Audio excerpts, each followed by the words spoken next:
Hello everyone and welcome back. Today I am working in World of Flowers and I'm going to continue on that little flower heart that we started for Valentine's Day. So today I'm going to get started on that big peony in the center and we'll see how far we can get and if we get time to do any of the other ones. I do have limited time this week, so I just want to make sure that I get a video up for you guys.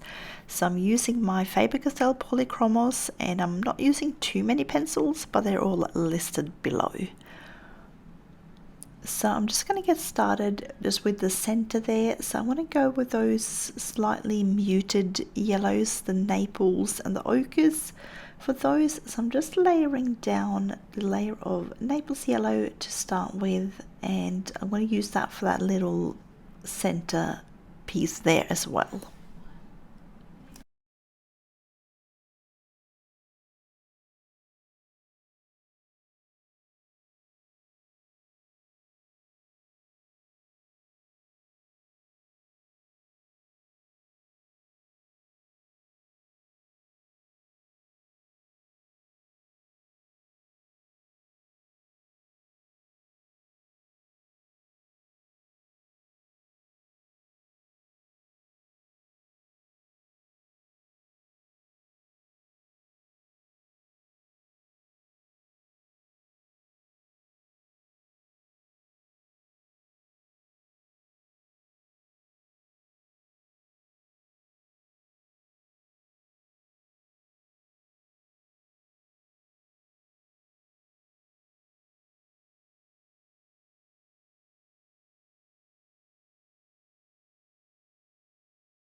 So in part one, I did the base colors for this with the Albrech Dürer, and I did use this salmon color. I used an old set, so they were called Dark Flesh for that one, but it is the same color. So I'm just going to go over the top now. I'm going to start accentuating these little areas that I want to look like they got shadows, and then I'll start building up more shadows and things on top of that afterwards.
I hope you're enjoying this video.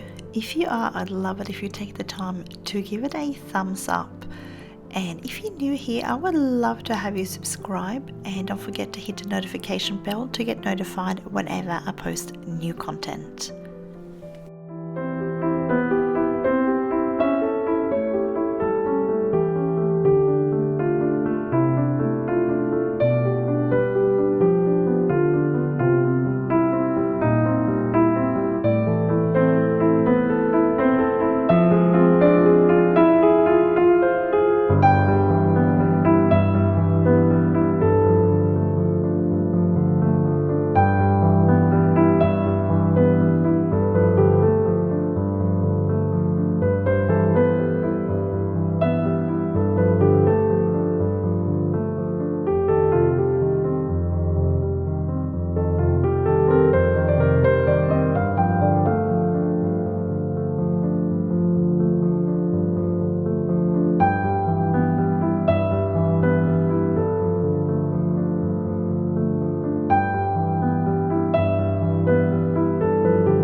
I'd love to hear, what are your favorite things to color? Do you like flowers, leaves, like nature things, or things like Johanna's new book, The Rooms of Wonder, where there's more things? I'd love to hear what you like. We're all different. I know Johanna says she loves to color leaves, not color leaves, draw leaves, which is why there's obviously so many in a lot of her books. I'm a bit, I don't know, I do love to do flowers, but sometimes I do need breaks from those as well, and doing something like Rooms of Wonder has been fantastic. Getting to do a bit of each, when there's a little bit of flowers there, and then we got some things and stuff that we can play around with as well. I think that gives a really nice balance between sort of, yeah, the nature and the man-made things as well. So I'd love to see what you think.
things I'm going to do with this flower is I'm trying to plan out where I want my shadows to be.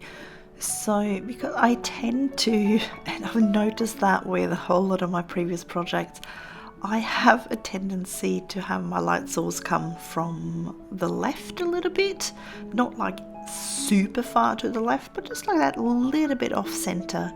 So I have a tendency to always put my shadows on the right hand side of whatever object I'm doing, and I am doing the same thing here. I've kind of noticed. So you will see as I'm building up the shadows, I'm sort of looking at how these petals are curving around. So you can see the little petals on the side that have that where you can see the underside of the petal as well. The ones on the left hand side, I'm having the shadow sort of coming from the underneath that curvage, and so that the highlight is sort of on technically the underside of the petal, because we're seeing the underside curving over. And then on the right hand side, I will then have the shadow on that underside, so it's opposite. So you'll see that as I'm building up the shadows, I'm working on that. And those petals that are sort of over up the top and the bottom, they will be curving in a way that I'm kind of going to have them darker on sort of one half of the petal and then highlighted on the other one because of the way they curve. So again, you'll see that when I start adding more color over the top.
So I'm going to go in now with my burnt carmine, and I'm going to start building up more shadows and more contrast.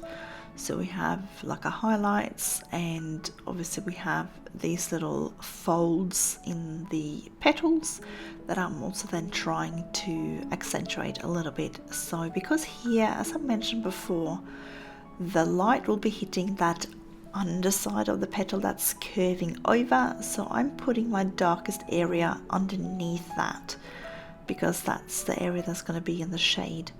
So I'm just also pulling down those little folds and doing a lot of sort of that bit of line work. Obviously I'm still doing my little tiny circles, but I am doing more lines with these petals.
So just comparing now to the opposite side here, so I'm now using more shadows on that fold that's coming up here.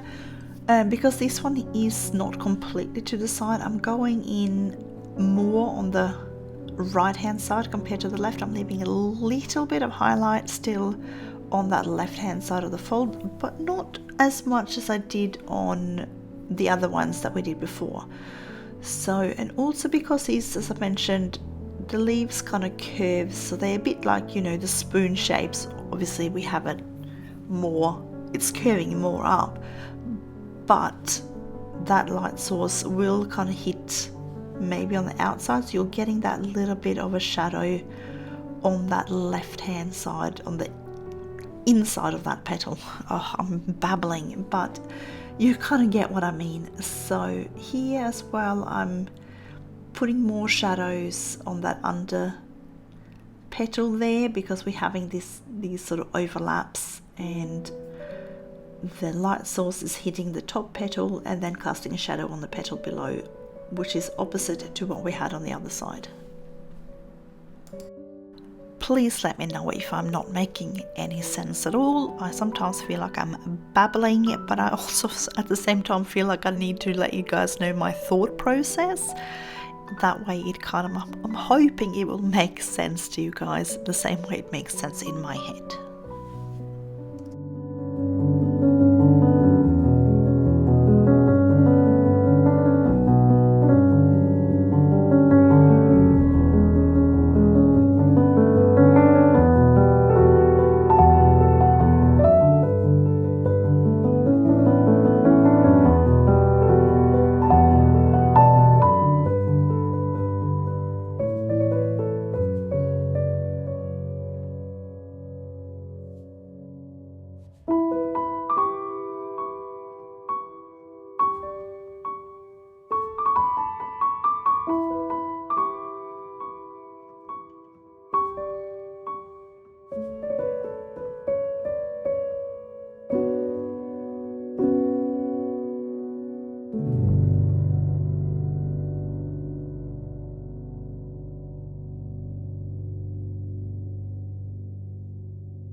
Before I add any more shadows, I'm going to go in with my cream and add it over my highlighted areas.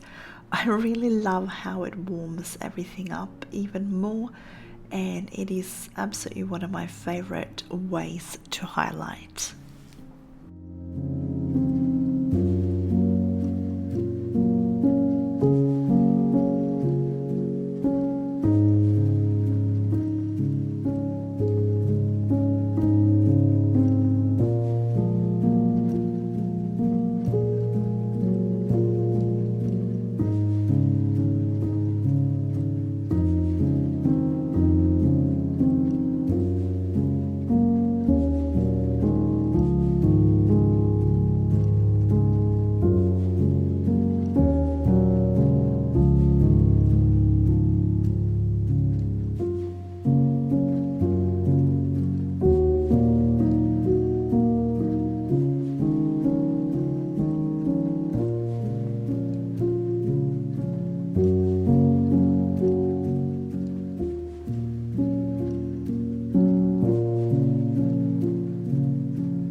So I'm going to go in with my Caput Mortuum violet, and I'm adding more shadows and just keeping on building them up.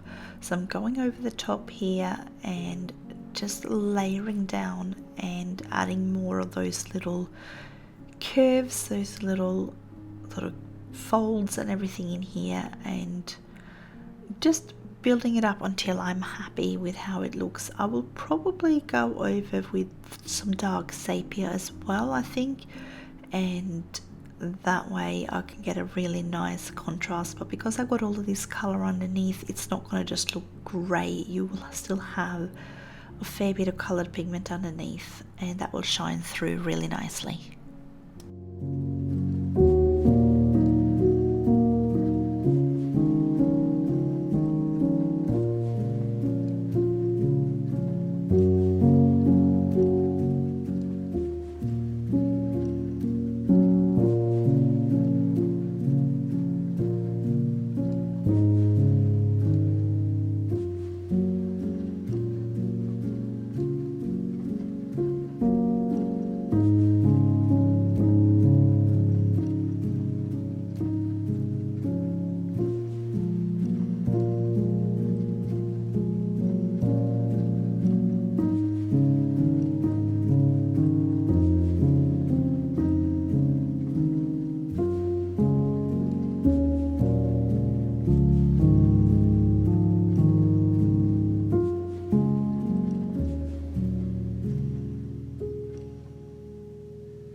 So with the dark sepia, I'm just going to really go over where I have those overlaps. So especially on the right hand side, I'll go underneath, like on the bottom petals, and I probably won't go as much in those little curves and things on and folds on the petals themselves, but I'll really sort of go around, kind of almost over, nearly over the top of those black lines that are already there, but really sort of focusing on any kind of overlapping areas that we've already added some shadows to. It just gives that really good contrast.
So far I've had fairly muted tones, but I decided to go in just a little bit here and there with my magenta.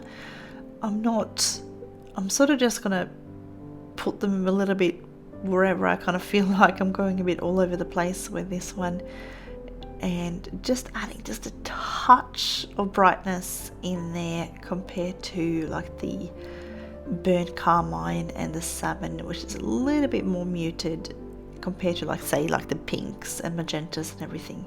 So this will just give a little bit more of something extra without going completely over the top, because we have all those muted colors underneath.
I'm nearly ready. I'm about to lose my light, so I'm trying to get this done. I'm gonna have to leave those leaves because I'm gonna run out of light for you guys. I'm just gonna go over some of those harshest black outlines with my Sakura Jelly Roll. I'm using the 05 that I usually use. If you don't have a 05, if you've got a 08, that would work too, but you might find that you might need to let it dry and then just go over very, very gently with your lightest color. So maybe like with the salmon or something like that over the top of it afterwards, just because it will give a whole lot more white down than what the 05 does. So I'm kind of just muting it down a little bit without completely erasing that black outline.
are done, so I'm gonna give you a bit of a proper look. So this is a bit more of a true colors. You can see the contrast is a little bit better now that I've taken a photo rather than filming, and I'll give you a look at what the whole page is looking like so far now. So this is where we're at. So I've got a few more flowers to do, so it's gonna have to be a part 3. I wanted to do this in 2 parts, but a part 3 it is, but hopefully we can get it all done in 3 parts. So I'm just sort of doing all of the rest of the background off camera, and hopefully I'll see you guys next time. I thank you so much for being here, and I wish you all a colourful day.